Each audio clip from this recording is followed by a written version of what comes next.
Hello everyone, this is Arshad तारी। आप सभी को मेरी तरफ से एक बार बड़ा सलाम। डियर स्टूडेंट्स, लास्ट में हमने पढ़ा था क्या? बायोलॉजी में हमने लास्ट में बायोलॉजी में पढ़ा था बायोलॉजी। केमिस्ट्री तो पढ़ा ही नहीं था, फिजिक्स भी नहीं पढ़ा था।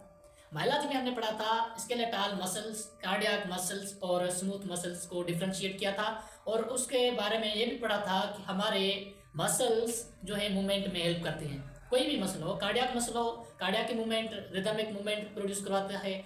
और स्केलेटल मसल्स हमारे बोन्स को मूव करवाते हैं, जबकि स्मूथ मसल जो होते हैं हमारे विसरल ऑर्गन्स के अंदर फ्लूइड्स की मूवमेंट में फैसिलिटेट करते हैं। ठीक है, ये इतना था। जबकि हमने ये भी पढ़ा था कि एम्ब्रियोलॉजिकल डेवलपमेंट के दौरान जो हमारे तीन जर्मिनल लेयर्स बनते हैं, मेसोडर्मल लेयर, एक्टोडर्मल लेयर और एंडोडर्मल लेयर, इन तीनों में से जो हमारे मसल्स होते हैं वो किस जर्मिनल लेयर से अराइज होते हैं, वो याद रख लें कि हमारे जो तीनों टाइप के मसल्स होते हैं वो हमारे मेसोडर्मल जर्मिनल लेयर के से अराइज होते हैं ड्यूरिंग एम्ब्रियोलॉजिकल डेवलपमेंट। ठीक है, कुछ मसल्स हमारे पास ऐसे भी होते हैं जिनको मूवमेंट करने के लिए, हरकत करने के लिए, कॉन्ट्रैक्ट करने के लिए ट्रिगर करने की ज़रूरत होती है, वो न्यूरोलॉजिकल स्टिमुलाई ज़रूरी होती है। लेकिन कुछ हमारे मसल्स ऐसे भी होते हैं जिन्हें न्यूरोलॉजिकल स्टिमुलेशन की ज़रूरत नहीं होती, वो खुद ब खुद कॉन्ट्रैक्ट होते हैं। उन्हीं को हम मायोजेनिक टाइप ऑफ मसल्स कहते हैं। ऐसा कोई एग्जाम्पल है हमारे बॉडी के मसल्स के साथ? हाँ है। हमारे बॉडी के जो कार्डियक मसल्स होते हैं वो मायोजेनिक टाइप ऑफ मसल्स होते हैं। मायोजेनिक टाइप ऑफ मसल्स किसे कहा जाता है? मायोजेनिक टाइप ऑफ मसल्स वो मसल्स होते हैं जिन्हें एक्सटर्नल फैक्टर्स के स्टिमुलाई की जरूरत नहीं होती, वो खुद ब खुद कॉन्ट्रैक्ट करते हैं। लेकिन खुद ब खुद भी कुछ ना कुछ तो हो इनके अंदर जो इन्हें कॉन्ट्रैक्ट करवाता है। हाँ है, बिल्कुल है। क्या है? वो हमारे बॉडी के जो कार्डियक मसल्स होते हैं वो रिदमिकली कॉन्ट्रैक्ट करते हैं। अरे कुछ ना कुछ तो है ना इन्हें कॉन्ट्रैक्ट कराने के लिए। हाँ है, वो क्या है? वो इसका है नेचुरल मोटर। नेचुरल मोटर कौन सा? इसके अंदर एस ए नोड और ए वी नोड होते हैं जो कि इसके नेचुरल पेसमेकर्स कहलाते हैं। वो नेचुरल पेसमेकर्स हार्ट को कॉन्ट्रैक्ट और रिलैक्स, कॉन्ट्रैक्ट और रिलैक्स, इसी टाइप की मूवमेंट, रिदमिक मूवमेंट दिलाती हैं। वो कौन से हैं? एस ए नोड जो कि पेसमेकर होते हैं, वो कार्डियक मसल्स को मूव करते हैं। इसका मतलब हमारे बॉडी के मसल्स जो तीन टाइप के हैं उनमें से मायोजेनिक टाइप ऑफ मसल कौन सा है? कार्डियक मसल, जो खुद ब खुद कॉन्ट्रैक्ट करती है। ये था मसल। हमारे स्केलेटल मसल्स को हमने पढ़ा था कि हमारे स्केलेटल मसल्स कहाँ होते हैं? बोन के साथ अटैच्ड होते हैं। उन बोन्स को, जब बोन के अलावा मसल्स को देखेंगे तो मसल्स की स्टडी के लिए हम जाना पड़ेगा स्केलेटल मसल्स की तरफ। जब स्केलेटल मसल्स की तरफ आएंगे तो स्केलेटल मसल से कहेंगे हाँ भाई आप बता, वो बताएगा मैं स्केलेटल बोन्स के साथ अटैच्ड हूँ by connective tissue is called as tendon. लेकिन हमारे पास यहाँ दो किस्म के कनेक्टिव टिश्यू आ गए हैं। कौन से connective tissues? Two types of connective tissues. कौन से? एक है टेंडन, दूसरा है क्या? लिगामेंट। ये दोनों कनेक्टिव टिश्यू है। टेंडन क्या करता है, लिगामेंट क्या करता है? टेंडन कनेक्ट करता है बोन को मसल्स के साथ, BTM, बोन टू मसल। और लिगामेंट क्या करता है? बोन को कनेक्ट करता है बोन के साथ, BTB।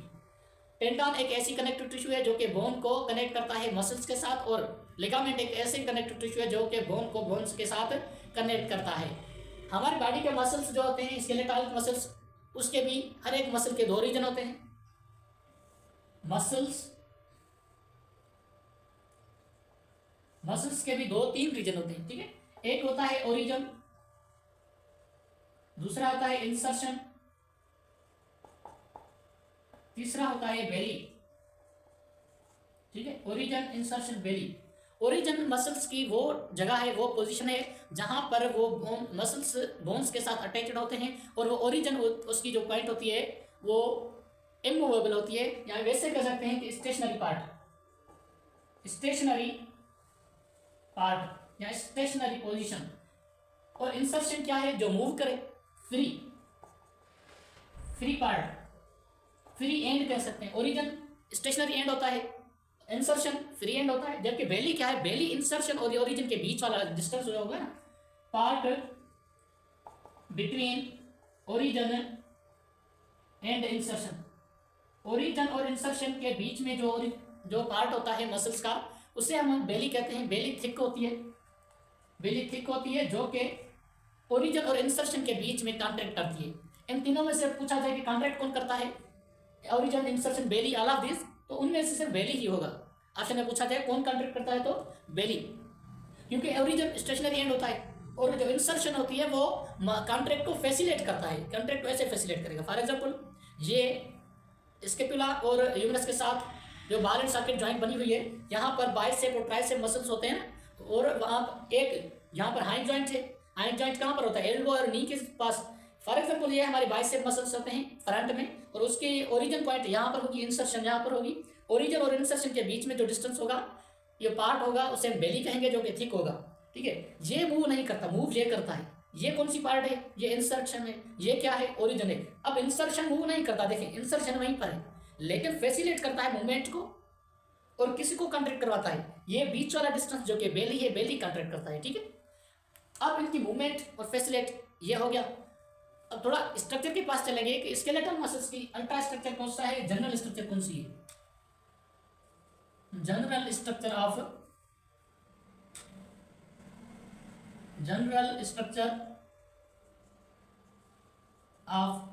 Skeletal muscle. Skeletal muscle की जनरल स्ट्रक्चर पढ़ेंगे। जनरल स्ट्रक्चर का मतलब है फिजियोलॉजी पढ़ेंगे। इसे पढ़ेंगे कि फार्मालॉजी या फिजियोलॉजी। फार्मालॉजी का मतलब क्या है, study of outer external, outer कहें एक्सटर्नल कहें, स्ट्रक्चर। और थोड़ा सा ध्यान दें कि हमारी बॉडी का फॉर एग्जांपल ये हमारा क्या है, ये है हमारा ह्यूमरस।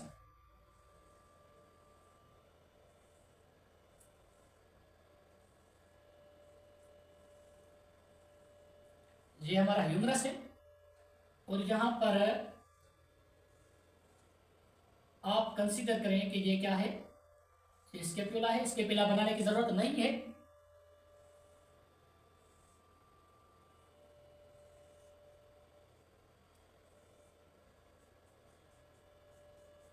ये हमारे पास मसल, ये भी है हमारे पास मसल, और यहां पर जो भी है, ठीक है, ये radius ulna humerus scapula clavicle जो भी होगा। दोनों साइड से मसल्स बोन के साथ अटैचड होते हैं बाय द टेंडन। यहाँ पर टेंडन होगा, यहाँ पर भी टेंडन अटैचड है, यहाँ पर भी टेंडन अटैचड होता है, यहाँ पर भी टेंडन अटैचड होता है। दोनों पास टेंडन के साथ जरिए बोन के साथ अटैचड होते हैं हमारे मसल्स। ये ह्यूमरस है। ह्यूमरस के फ्रंट साइड पर होता है बाइसेप मसल्स, पीछे वाले साइड पर ट्राइसेप मसल्स। ठीक है, हम क्या करते हैं, ट्राइसेप मसल्स को थोड़ा सा जूम कर लेते हैं। इस मसल्स को ले आते हैं इधर। ये एक आर्गन है,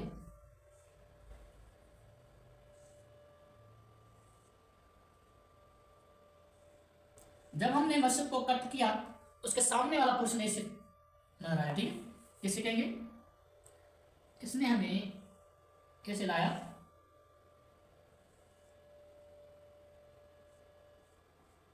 ये दोनों साइड्स कनेक्टेड है बाय द मसल्स और बोन्स बाय द टेंडन। और ये जब हमने कट किया इसको तो थोड़ा सा कुछ ऐसे हमने दिखाई दे रहा है। इस मसल के आर्गन को हम मसल कहते हैं। ठीक है, मसल हमारा जो होता है, मसल आर्गन होता है, मसल टिश्यू होता है। उसके आउटर कवरिंग को, एक्सटर्नल कवरिंग को हम क्या कहते हैं, overall external covering of muscle is called as epimysium. इस साइड लिख लेते हैं, एपिमाइसियम।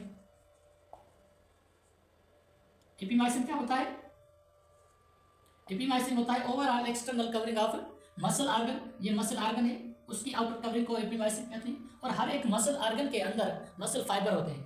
क्या होता है, मसल आर्गन के अंदर मसल फाइबर होता है, और ये मसल फाइबर्स हैं सब। मसल फाइबर्स भी कनेक्टेड होते हैं, ग्रुप की फॉर्म में होते हैं। मसल फाइबर्स भी ग्रुप के फॉर्म में होते हैं। तो हर एक मसल फाइबर के अंदर ये एक ग्रुप है। ठीक है,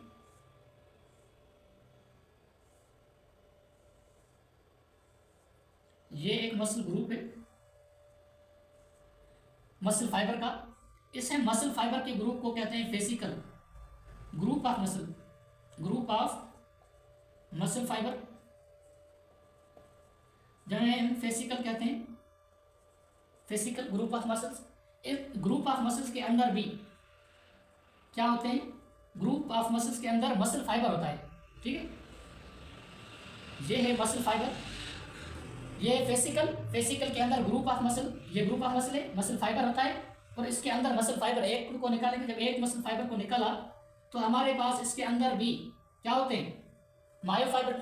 मसल फाइबर के अंदर मायोफाइबर होते हैं, ठीक है।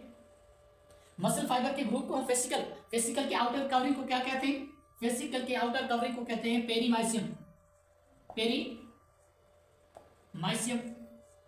जब मसल फाइबर के पास आते हैं तो मसल फाइबर की आउटर कवरिंग को हम कहते हैं एंडोमाइसियम। एंडोमाइसियम क्या करता है, एंडोमाइसियम हर एक मसल फाइबर के बीच में होता है, लेकिन मसल फाइबर की आउटर कवरिंग एक अलग होती है, उसे हम सार्कोलेमा कहते हैं, जो कि अल्ट्रास्ट्रक्चर में पढ़ेंगे। एंडोमाइसियम क्या करता है, जस्ट हर एक मसल फाइबर के सेपरेशन को हम एंडोमाइसियम कहेंगे, ठीक है। इस मसल फाइबर, ये मसल फाइबर है, ये होता है मसल फाइबर।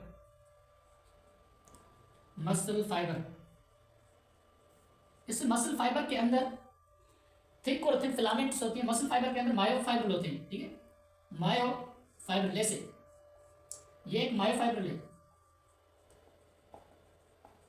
मायोफाइब्रिल होती है। मायोफाइब्रिल थिक भी होती है, थिन भी होती है। मायोफाइब्रिल्स जनरली मायोफिलामेंट्स से बने होती है। मायोफिलामेंट्स माइक्रोट्यूब्यूल माइक्रोफिलामेंट्स के, ठीक है। मायोफाइब्रिल तीन चीजों का बना होता है, प्रोटीनस सब्सटेंस, माइक्रोट्यूब्यूल, माइक्रोफिलामेंट, ये सब प्रोटीन्स होती हैं। इंटरमीडिएट फिलामेंट्स, ये सब मिलकर मायोफाइब्रिल बनाती है। ये एक थिक मायोफाइब्रिल होती है जिसे मायोसिन कहते हैं, और उसके सराउंडिंग 6 थिन फिलामेंट्स होती हैं जिसे हम एक्टिन कहेंगे। ये अल्ट्रास्ट्रक्चर की बात हो गई, ठीक है। मसल ऑर्गन के अंदर मसल फाइबर्स के ग्रुप जिसे हम फेसिकल कहेंगे, और उसके अंदर मसल फाइबर ये है। मसल फाइबर के अंदर मायोफाइब्रिल्स होते हैं जो कि थिक और थिन फिलामेंट्स की बनी हुई होती हैं, ये आपने पढ़ा, ठीक है। ये एंडोमाइसियम जो कि सेपरेट करता है, ओरिजिन, इंसर्शन, बेली, ये सब चीज पढ़ा। लेकिन थोड़े से आर्डर पर लेते हैं कि क्या है कि मसल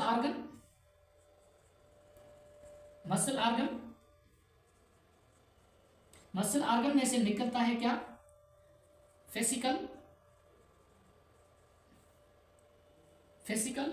क्या है, ग्रुप ऑफ मसल फाइबर्स, और उसमें हमें मिलता है मसल फाइबर एक। जब एक मसल फाइबर को निकालेंगे तो मसल फाइबर में से हमें क्या मिलेगा, मायोफाइब्रिल्स में से मायोफिलामेंट्स।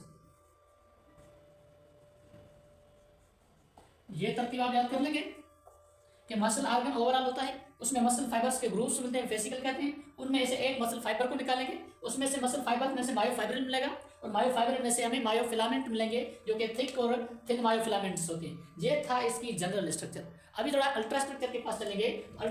अल्ट्रा स्ट्रक्चर का मतलब क्या है, अल्ट्रा स्ट्रक्चर का मतलब यह है कि आप इसकी एनाटॉमी पढ़ें। ये था मॉर्फोलॉजी, ये वाला ये था मॉर्फोलॉजी, ये पढ़ लेते हैं अब एनाटॉमी के हिसाब से कहता है कि मायोफाइब्रिल्स होता है और उसकी आप स्ट्रक्चर पढ़ें। पहले ये देखते हैं मसल फाइबर से ले लेते हैं, मसल फाइबर, ठीक है।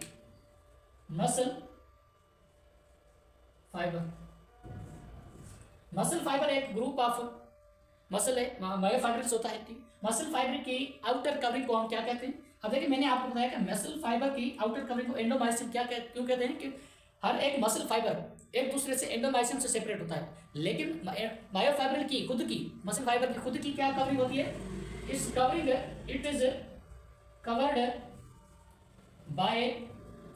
Bye sarcolemma. इसकी कवरिंग को हम सार्कोलेमा कहते हैं।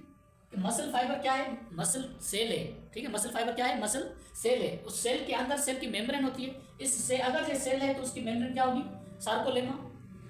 मसल फाइबर एक सेल है मसल की जिसके साइटोप्लाज्म भी होना चाहिए। उस साइटोप्लाज्म को हम क्या कहते हैं, इसकी साइटोप्लाज्म को कहते हैं सार्कोप्लाज्म। अगर ये सेल है उसका एंडोप्लाज्मिक रेटिकुलम भी होना चाहिए। इसका एंडोप्लाज्मिक रेटिकुलम क्या होगा, sarcoplasmic reticulum.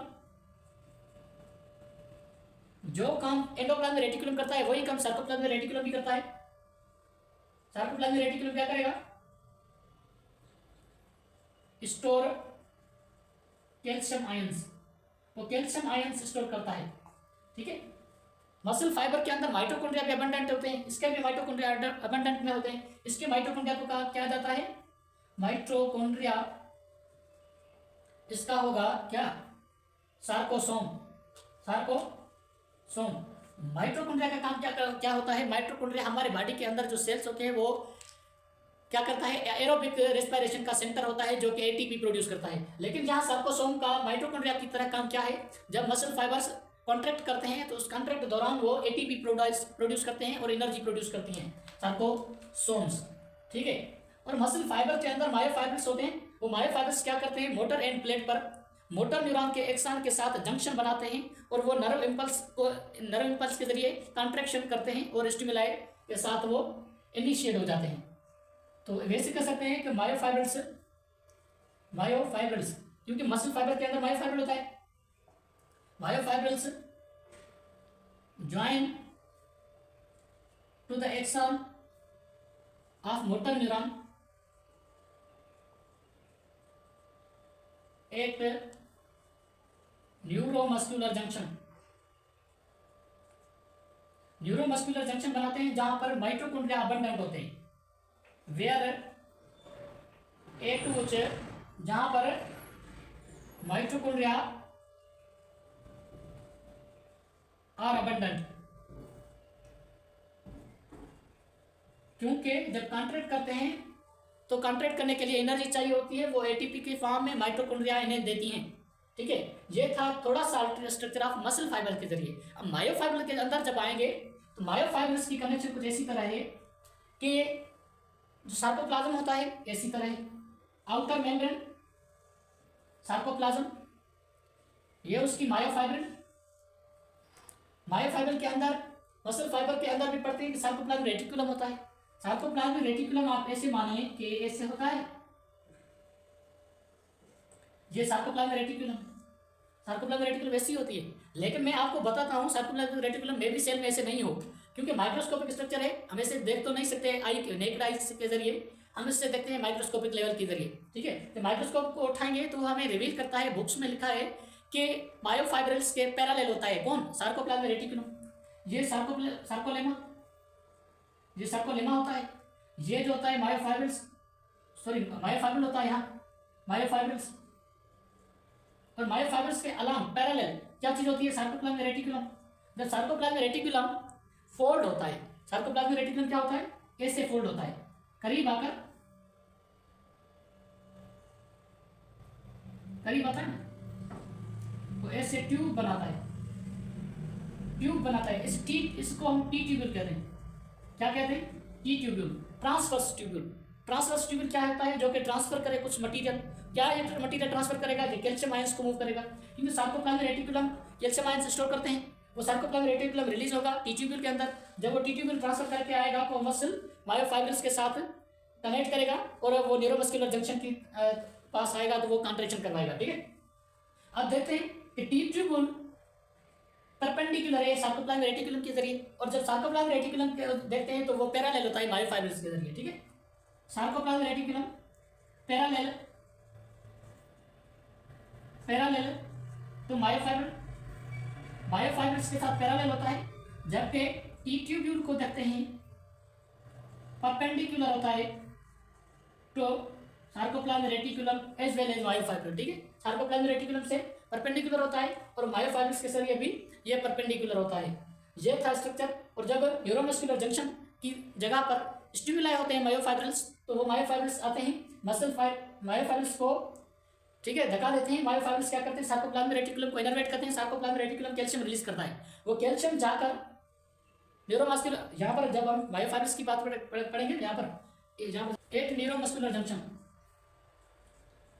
NMJ neuromuscular junction के पास क्या आएगा? जब कोई नर्व इंपल्स आएगा एक्सान के जरिए आएगा। एक्सान की जो एंडिंग्स होती हैं उन्हें वेसिकल्स कहते हैं। उन वेसिकल्स में केमिकल्स भरे हुए होते हैं जिसे हम न्यूरोट्रांसमीटर कहते हैं। उनमें से एक न्यूरोट्रांसमीटर एसिटाइलकोलिन होता है। जब एसिटाइलकोलिन आकर सार्कोप्लाज्मिक रेटिकुलम की दरवाजे को खटखटाते हैं। जब सार्कोप्लाज्मिक रेटिकुलम के दरवाजे खटखटाते हैं तो सार्कोप्लाज्मिक रेटिकुलम क्या करता है, कैल्शियम रिलीज करता है और वो कैल्शियम टी ट्यूब्यूल्स के जरिए जाकर मसल्स को हैमर करते हैं, कॉन्ट्रैक्ट करने के लिए स्टिमुलेट करते हैं। फिर वो कॉन्ट्रैक्ट करता है कौन, मसल फाइबर।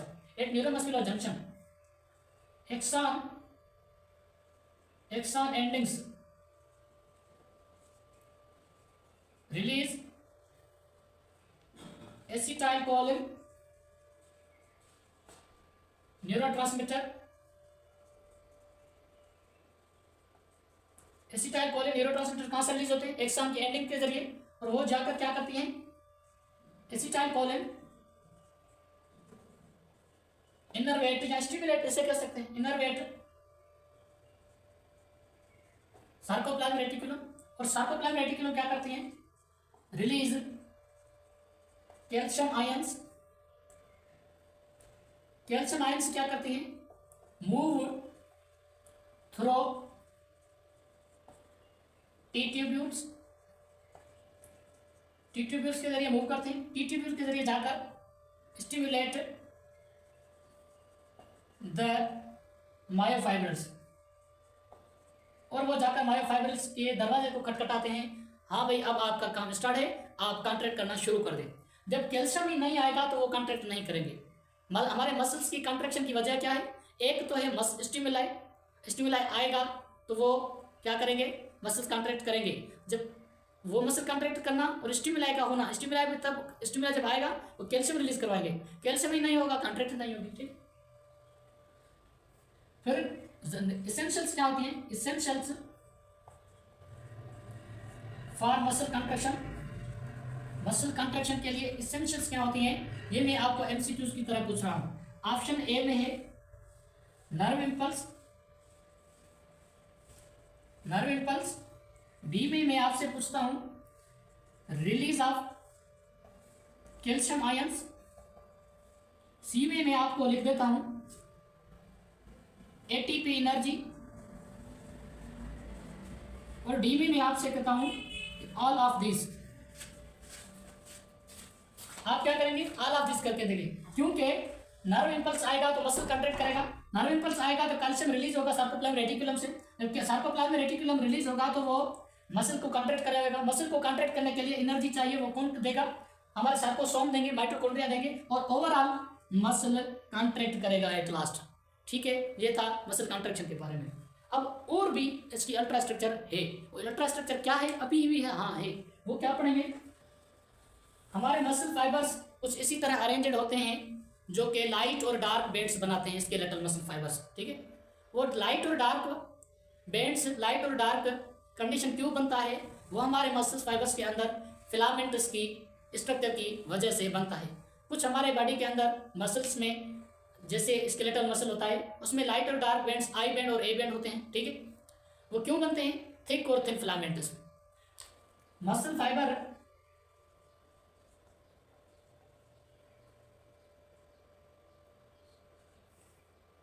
मसल फाइबर्स के पास मायोफाइब्रल्स की बात करते हैं। मायोफाइब्रल्स, ठीक है, मायोफाइब्रल्स के पास दो टाइप के होते हैं, एक होते हैं थिन, दूसरे होते हैं थिक। यहाँ पर थिक लिखते हैं, थिक, और यहाँ पर थिन।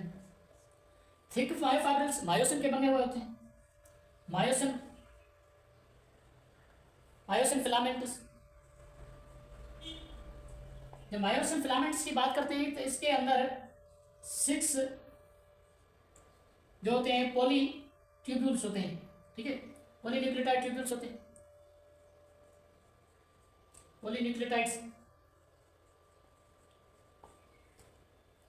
और इसके अंदर मायोसिन की बात करते हैं। ठीक है, मायोसिन में 6 पॉलीपेप्टाइड पॉलीन्यूक्लियोटाइड्स होते हैं, पॉलीपेप्टाइड्स होते हैं। और मायोसिन की बात करते हैं, अब इसको एक टेल होता है और 2 ग्लोब्यूलर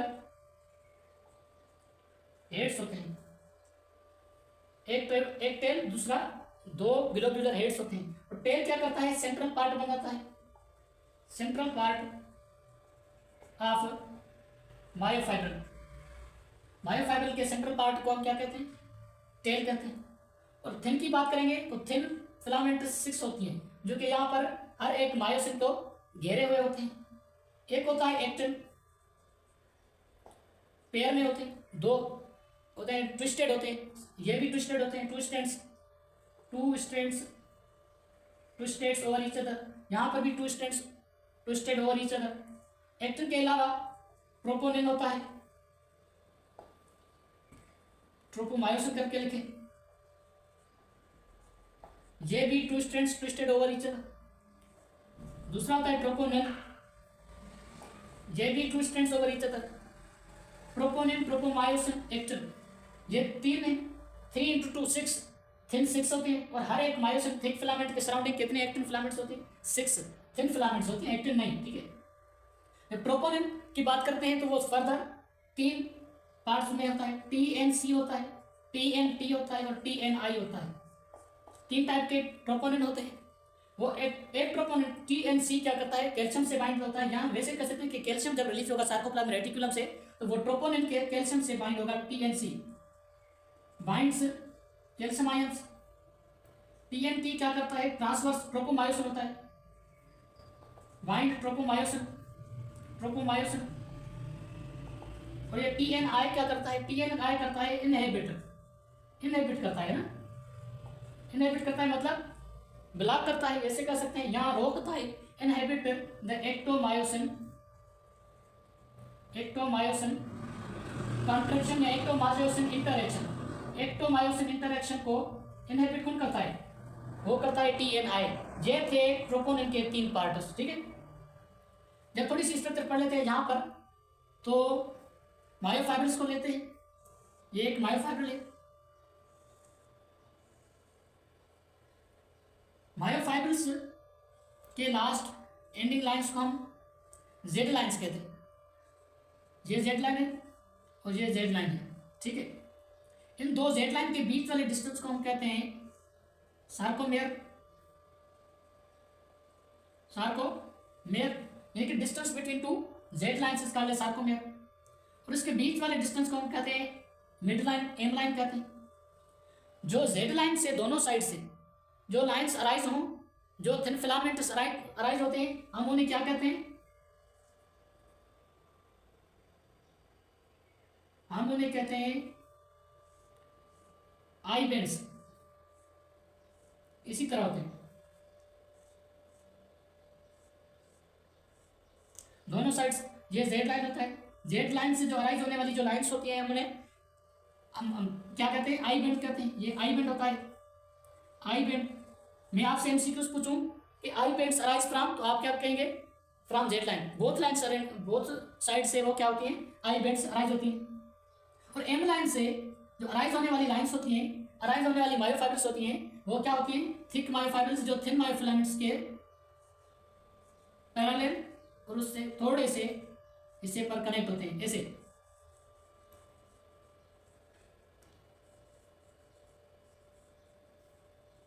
ये हमारे थिक फिलामेंट्स।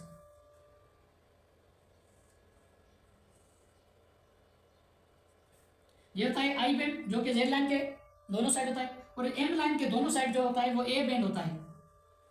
अब थोड़ा सा गौर करें, आई बेंड के अंदर सिर्फ क्या होता है? आई बेंड के अंदर सिर्फ और सिर्फ थिन फिलामेंट्स होती है, एक्टिन फिलामेंट्स। और आप देखते हैं एम लाइन के दोनों साइड थिक फिलामेंट्स अराइज होते हैं, लेकिन यहाँ पर थिक भी होते हैं, थिन भी होते हैं। ए बेंड के अंदर थिक और थिन दोनों होते हैं, थिक प्लस थिन फिलामेंट्स। और ए बेंड के अंदर ये एक वो रीजन है जिसमें सिर्फ और सिर्फ क्या होते हैं? थिक मायोफिलामेंट्स होती हैं, जिसे हम एच जोन कहते हैं। H zone only thick filaments, ठीक है। ये लाइटर रीजन होता है, ये होता है एच जोन, जो कि लाइटर रीजन होता है। ए बेंड जो कि एनआइसोट्रोपिक होता है। ए बेंड क्या होता है? A band anisotropic, can polarise visible light, वो विजिबल लाइट को पोलराइज कर सकता है। जबकि ए बेंड के अलावा आई बेंड क्या होता है? आई बेंड को हम आइसोट्रोपिक कहते हैं, आइसोट्रोपिक, जो कि क्या करता है? Can not polarise visible light, वो विजिबल लाइट को पोलराइज नहीं कर सकती। आप मुझे बता सकते हैं ए बैंड की वजह से डार्क या लाइट बनता है। आप मुझे बताएंगे कि ए बैंड की वजह से डार्क बनता है क्योंकि थिक फिलामेंट्स मौजूद होती है, और आई बैंड की वजह से क्या बनता है, आई बैंड की वजह से बनता है लाइट रीजन क्योंकि उसमें थिन फिलामेंट्स होती हैं। ये था अल्ट्रा स्ट्रक्चर, और उसकी कंट्रक्शन जो होगी, कंट्रक्शन का प्रिंसिपल कैसे होता है, स्लाइडिंग फिलामेंट थ्योरी पढ़ेंगे अलग से, वो उसके लिए अलग लेक्चर बनाएंगे। ठीक है, अभी तक जितना पढ़ा वो था ultra structure of muscle fibres. Muscle fibres के अंदर जाके हमने डीप में मायोफाइबर्स के ढरे रहते हैं, और वहाँ पर यानी माइक्रोस्कोपिक लेवल पर ये स्टडी करी। ठीक है, उम्मीद करता हूँ आपको आज का लेक्चर समझ में आ गया होगा। So wish you best of luck, thank you so much.